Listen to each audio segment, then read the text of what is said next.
Have you ever been just casually scrolling, then suddenly you see a friend's post about their massive success? They're vacationing in Europe, landing a major project, or showing off a new car instead of feeling happy for them? Your stomach clenches, and the little voice in your head grumbles, "Ugh, they're probably just showing off." Or, "They only succeeded because they got lucky." If so, welcome, you are not alone. And today, we're going to meet Marvin. Marvin is a genuinely good guy, but lately, one account on Instagram has been getting under his skin. His old friend, Dion, just posted that he successfully launched his startup and secured a huge funding round. The post is filled with photos of Dion pitching to cool investors with a motivational caption, "Marvin's reaction." Not a double tap. Marvin starts digging. He opens Dion's profile. He searches for Dion's old posts. He scrutinizes the captions. He's looking for a loophole, a flaw. Ugh, Dion is such a show-off, Marvin thinks. He skipped classes all the time back in college. He only succeeded because his dad knows someone in the industry. The more he scrolls, the more Marvin convinces himself that Dion isn't as successful as he seems. He even feels a small surge of satisfaction when he finds one of Dion's posts that looks a little failish or extra. Why does Marvin do this? Why does someone else's success make us instantly insecure and turn us into armchair critics? Psychologically, Marvin is caught in the trap of social comparison theory. We, as humans, have a natural tendency to compare ourselves, and it's divided into two types. Downward comparison. We compare ourselves to people we consider beneath us. This makes us feel better and more grateful. Upward comparison. We compare ourselves to people we consider more successful or above us, like Marvin comparing himself to Dion. Now, upward comparison can be dangerous. When Marvin sees Dion succeeding, his brain immediately processes, "Dion is successful, which means I am not successful."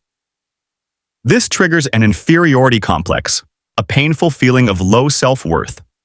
To protect his wounded ego, Marvin's brain engages an unhealthy defense mechanism, discounting Dion's success. By saying, "Dion succeeded due to luck," or "he's just showing off," Marvin is essentially eliminating the threat. If Dion's success isn't valid because it was luck, then the upward comparison doesn't need to be taken seriously. Elevating himself. Marvin unconsciously feels, "I'm the one who actually works hard. Dion is just faking it." The bottom line, Marvin is attacking Dion not because of hatred, but because he's afraid of looking at his own perceived shortcomings. So, how can Marvin get out of this trap? How can we turn insecurity into motivation? Here are 3 practical steps. 1. Shift the comparison. Focus from Dion to yourself.